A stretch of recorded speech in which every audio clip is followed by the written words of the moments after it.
Hi everyone and welcome back. I hope you've all had a lovely week and it's good to have you back here again. So in this channel we just talk matters education. So everything we do here is pretty much educational. And last week I promised to delve into the curriculums I had mentioned one by one. And I thought, why not start with our curriculum, which is the Kenyan curriculum, the CBC curriculum. We said it's CBC stands for competence-based curriculum, which I quite think is an amazing curriculum if it's well implemented. So we're going to start off with the structure of the CBC curriculum and the expectations of your child at each level of the CBC curriculum. So I'll start off with the 844 curriculum and just to show the difference between what we had and what we have right now. Previously we had 8 years in primary, not counting the kindergarten, of course, and then we had 4 years in high school and 4 years in the university. The current curriculum is slightly different in that we have 2 years in the kindergarten, 2 years in the kindergarten, we have 6 years in primary schools, we have 3 years in junior secondary schools, 3 years in senior secondary schools, and a minimum of 3 years in the university. So if you make it to the university with a CBC curriculum, you only need to stay there for 3 years minimum. It could go for as long as 7 years depending on the course you're taking, of course.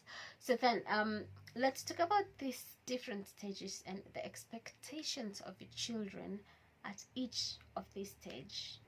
So the first level of education is the early years education, which consists of the pre-primary education and the lower primary education. Now the pre-primary education, the expectations of the government is that your child joins the primary education at the age of 4 years. So the PP1, pre-primary 1, is the first year of school life for a child in the CBC, and the expected age is 4 years, which I think is slightly older than what we had previously, where kids would go even with 3 years and then could do nursery ABC. So pre-primary 1 and pre-primary 2 is the nursery. The PP1, PP2 is what we previously referred to as the nursery school, and it's been reduced to 2 years. Private schools had it for 3 years, but public schools had it for I think 2 or 1 year, depending on the school you went to.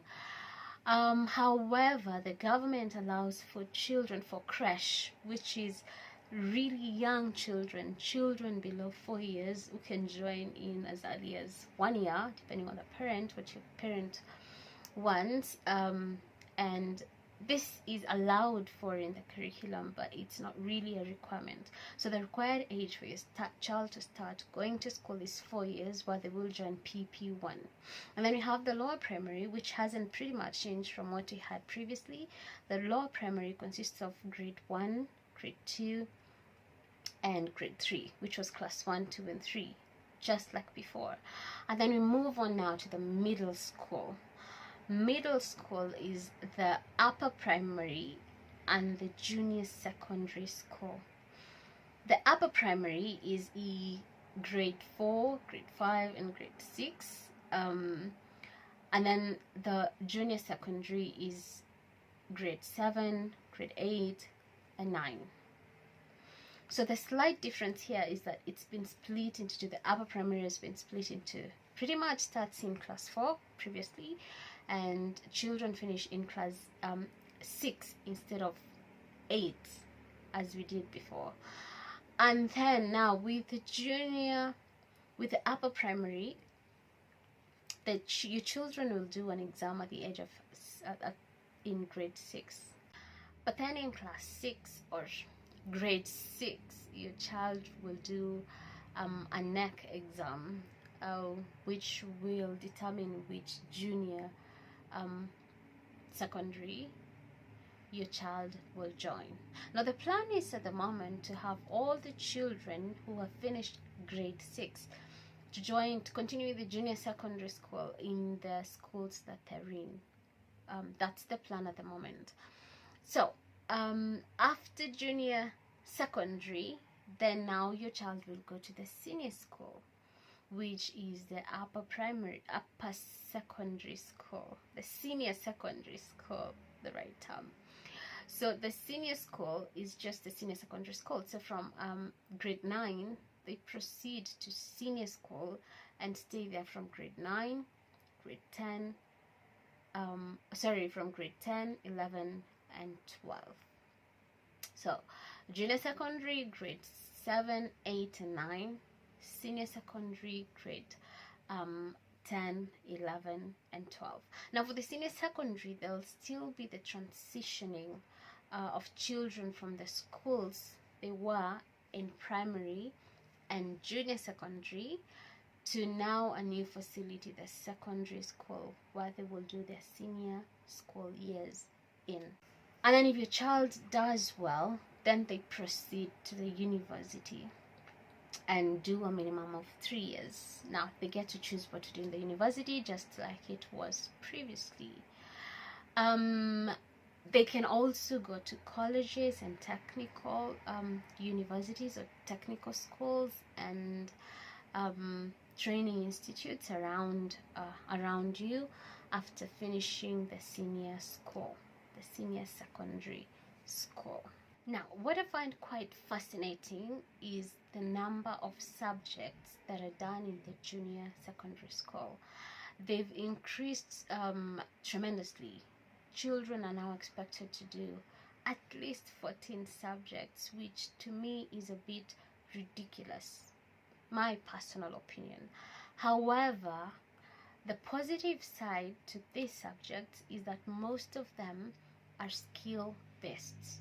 So we don't have the drilling of geography and stuff like that. We have the additional subjects are pretty much skill-based. Now, I'm happy to go through the list if you allow me to read it, because I don't have them all in my head. So in the junior school, your child will do 12 compulsory subjects and 2 optional subjects. Okay? So now we have English as a compulsory subject, just like it was before. And then you have a choice of either Kiswahili or the Kenyan Sign Language, which is also a compulsory subject. So if you choose Kiswahili, you don't have to do the Kenyan Sign Language. If you choose Kenyan Sign Language, you don't have to do Kiswahili.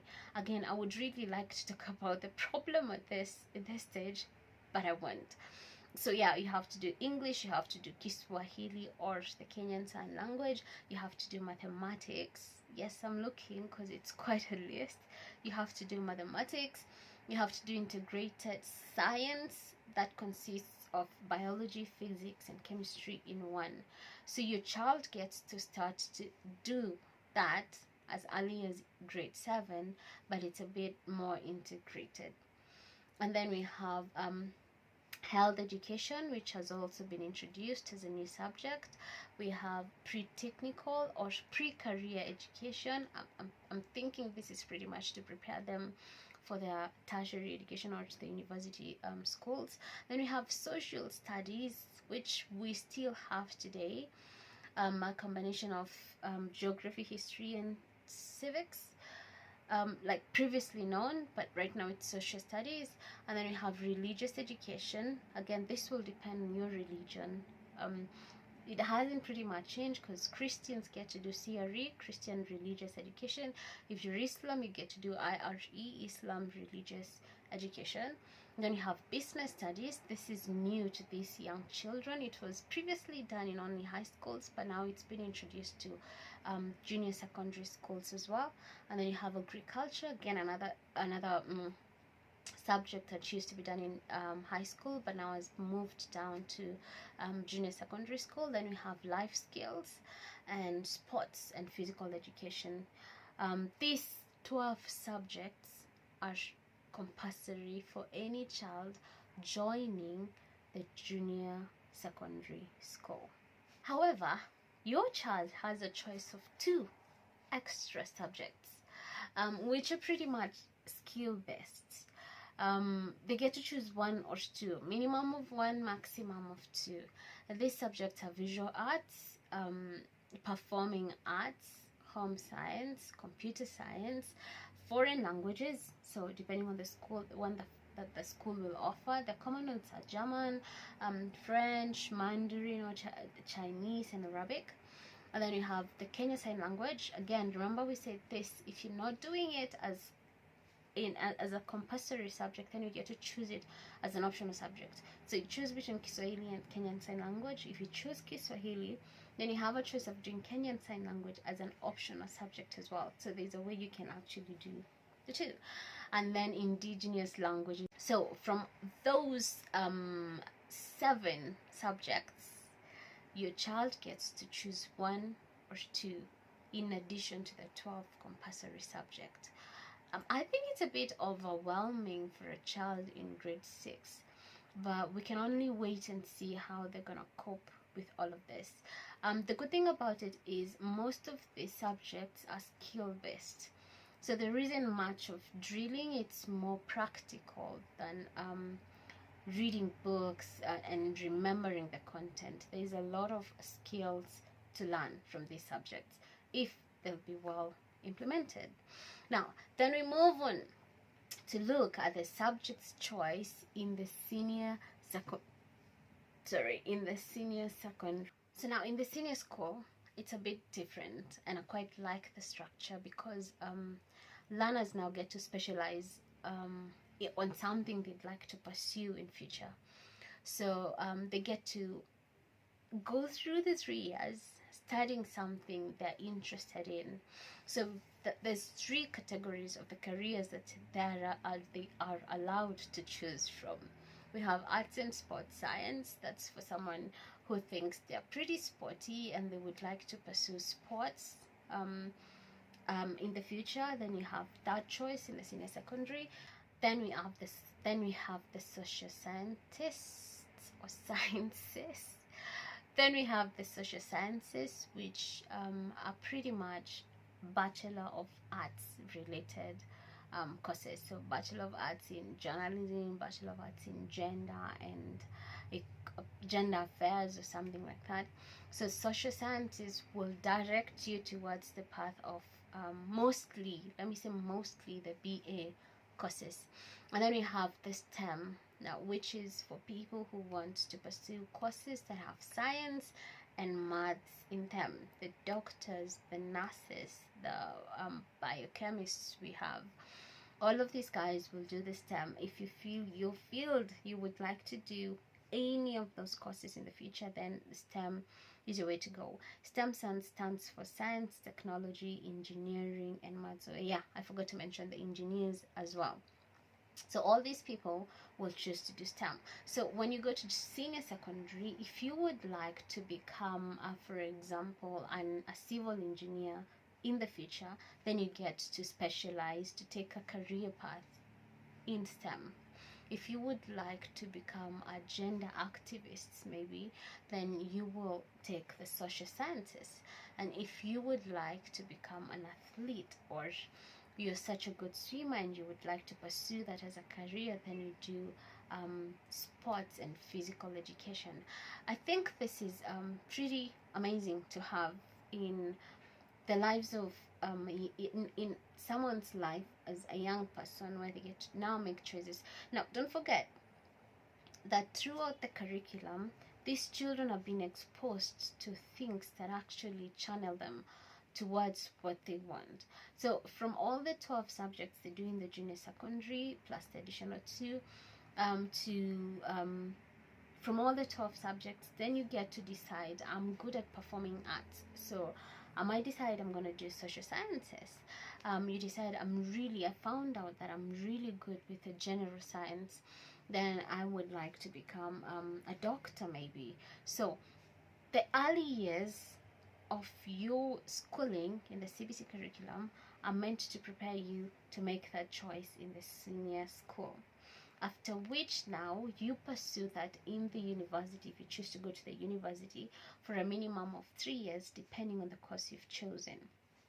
Previously the minimum of years you could be in the university is 4.